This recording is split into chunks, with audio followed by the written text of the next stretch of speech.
I'm sorry. Yeah, time flies when you're home. See, I usually don't come to court in the afternoon. Okay. Court calls the matter of Joshua Paul Zamora plaintiff versus Melody Faye Zamora defendant, D-17-553455-D. Please state appearances.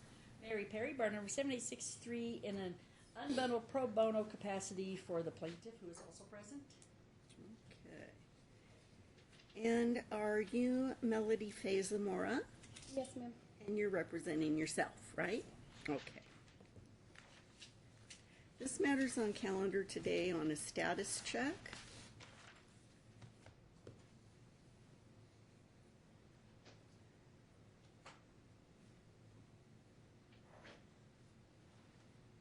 We received a letter from Donna's house.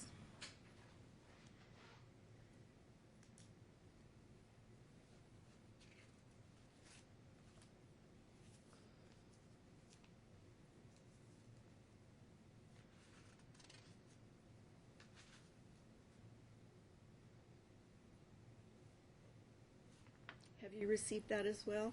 I've not received it, ma'am. Okay. It's an update from the last correspondence. It says 4 additional visits have taken place. Father was engaged with play with Javier and Mackenzie. But for some reason on February 11th, Javier asked to leave the visit after about 5 minutes, but Mackenzie stayed the full duration of the visit. Your Honor, if I may, Mackenzie says, yeah, Mommy's promising us to go do something if we're not here. Now, that is coming out of a young child. But Mom needs to know she shouldn't be promising them things to do, where they feel like they have to choose between spending time with their dad or going and doing this fun stuff.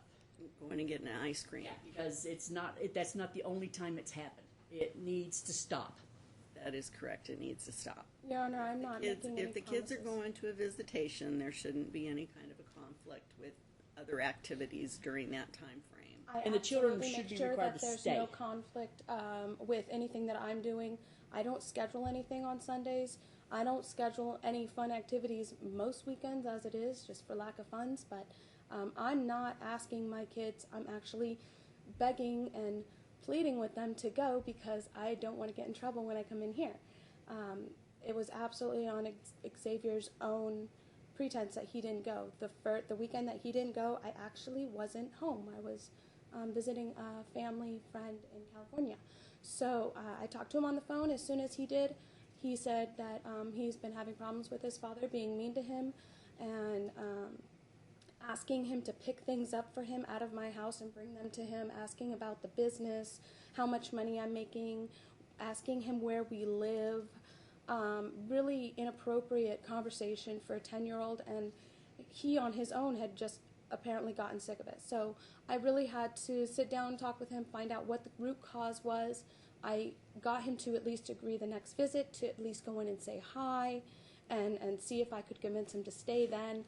And eventually he did work his way back to going and saying, seeing him for the full visit.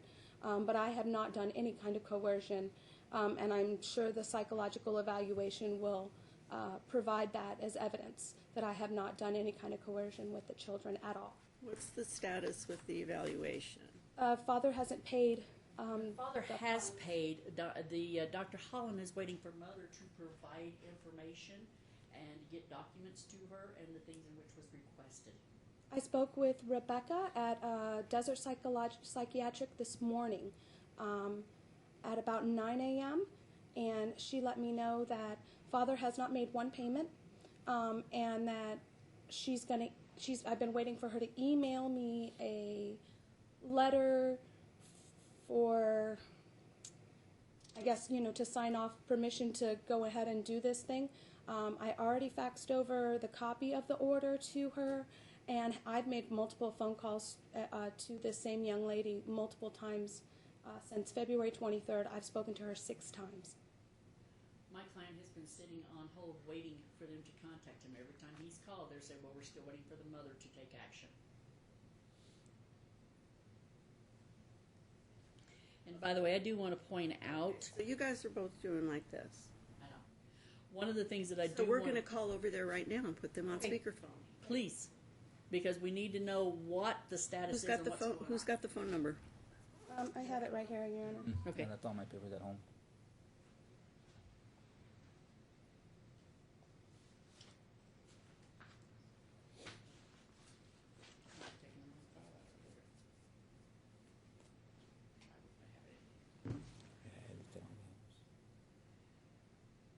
You know, I talked to Desert Psych at 9:22 this morning, and their phone number is 702-650-6508.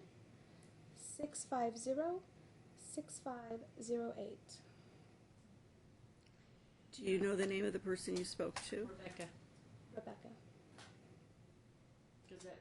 Well, I've been emailing with Dr. Holland herself to find out the status. While we're getting her on the phone, I do want to point out that Donna's house is not going to allow the father to ask all those inappropriate questions. That's their purpose for being there. I thought the same thing, Your Honor. Yeah, they wouldn't allow. That's what I thought. Personal questions to be posed. He also said that one day, because my son had missed a visit, Josh missed the very following visit. But because Josh was upset that my son had missed a visit, he literally did not speak to him the entire time. Okay. Is this Rebecca with Dr. Holland's office? Yes, it is. Good afternoon. I'm Senior Judge Valerie Vega. I'm covering a calendar this afternoon for Judge Matthew Harder. He has on calendar Joshua Paul Zamora, who is present. Joshua, would you please state your name on the record so she can hear your voice? Joshua Paul Zamora. Okay. And he is with his attorney. Would you please state your name on the record? Mary Perry. And also the defendant, Melody Faye Zamora, is present. Would you please state your name? Melody Zamora. Okay. I have a status check as to Dr. Holland's evaluation, and I'm getting different stories from the two opposing sides on just why that hasn't come through. So can you tell me what is needed to get the evaluation finalized? We just need to have the consent forms sent back. I did talk to Dr. Holland. She said that she did have them sent out, so we just need to have those signed and then returned. From there, the consent would discuss payment. They just need to make the payments, and then we can have them scheduled to meet with Dr. Holland. Who is supposed to be making the payments, and how much is it? I thought it was 50-50. I want to say that this one was $4,000. It's supposed to be $1,000 each up front, and then $1,000 once we have the report ready. Okay.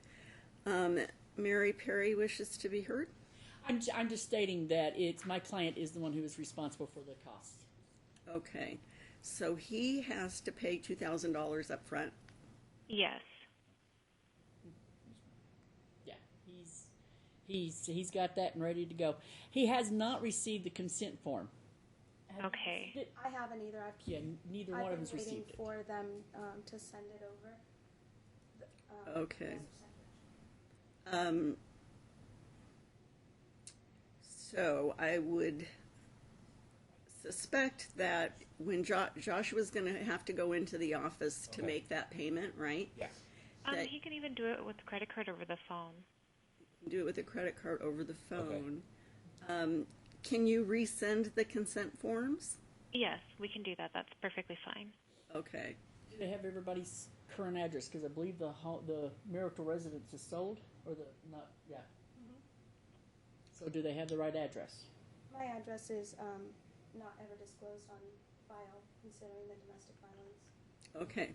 So what I'm going to want you to do then is to call Rebecca back and give her your address, which she will keep confidential from Joshua. And You go Does and she- take yours out. does Rebecca have your address? The consent should Joshua? have been sent I don't think so. via She- email. Yeah, I don't think she has it because I was waiting on a phone call for the papers. I guess we're waiting for, so she didn't ask for it. Okay, so you the same thing. Joshua's gonna. Each of them are going to have to call you and provide you with their current addresses, because that's probably why they didn't get them. It probably went to an old address. But they don't want to exchange addresses at this time. They want to keep their addresses confidential, okay? Okay, that's fine. Did they check their emails as well? The consent should have been sent via email. I checked mine just actually yesterday and this morning, and I haven't got anything. Same. Okay. Yeah, they're both saying they did not receive them. Okay. Okay. Do you have a credit card that you can, I have it in cash actually, so I could call them. I'll call them after this, and then I'll get the address and I'll drop it off. If they're open tomorrow, I will go ahead and drop it off. are you open tomorrow? Yes, we are from 8 to 5. Okay. He says he's got it in cash and he's going to come into the office and pay it in cash. And I can pick up my forms too as well. And he could get his form while he's there and sign it. Okay, that's fine. Okay, great. Thank you for your help, Rebecca. Okay, thank you. Bye now. Bye. She has such a soothing voice. Very calm. Yeah. Okay. Okay, so it's their fault. Do we need to do an extension on Donna House visits? Well, it's if they're going to run out before all of this is over. I mean, we don't want him going without visits. Since they haven't had their first appointment with Dr. Holland, it's going to be a little while before actually get in and we get I don't know if there was a drop-off date or stop date on Donna's house visits. Let me look. I don't recall there being a stop date. There may have been, but I don't recall it. No, it looks like it's just temporary visits. Okay. Saturday and Sunday, 1 to 3. Saturday or Sunday. Yeah.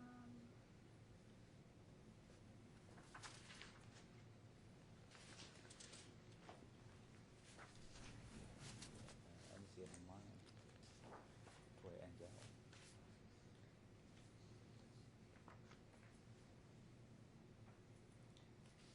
Yeah, that's the temporary order from August 17.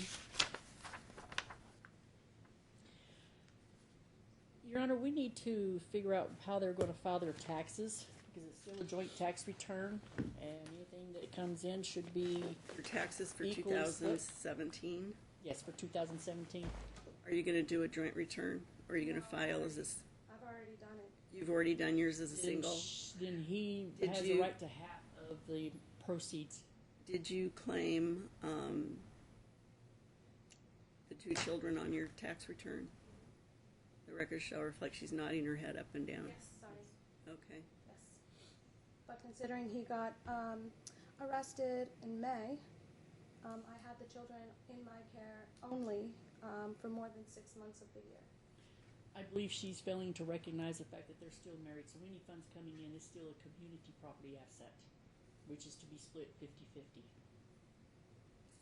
So, we only have this on today for a status check on the evaluation in the Donna house. So, I would say this to the defendant. Since you are not divorced yet, you still have community property and community debts. So, if you have a tax liability, normally that would be split between the two of you. If you have a return, then that would normally be split. So if it's coming to you, I would say you don't want to spend all of it because you may have to cough up 50% of it somewhere down the road. I'm sure at the end of trial, there's not going to really have to be any need for it. Plus, it's such a small amount. Time will tell. And it's also, if he incurs a debt, she will be responsible for half of it. Because it's going to be a community debt. property and community debt until the date of divorce. Okay. And it looks like he's got an ongoing order for the visits at Donnan House, which he can continue to utilize. They know what they need to do to get going with Dr. Holland. And I'm thinking at least 45 days, maybe 60. Probably. I'm probably thinking it's going to be closer to 60 days. Okay. That's usually, and I haven't had an outsourced evaluation done in a long time, but they used to be longer, but I think they're getting quicker now. May 16th at 1:30? 1:30? Yes. Thank you. This will just be a status check. Yes, just like today.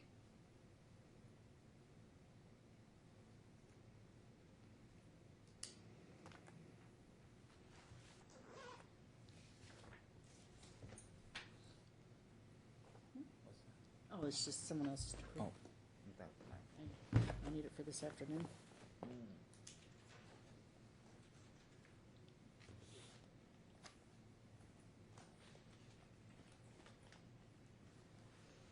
Okay. Thank you, everybody. Thank you, ma'am.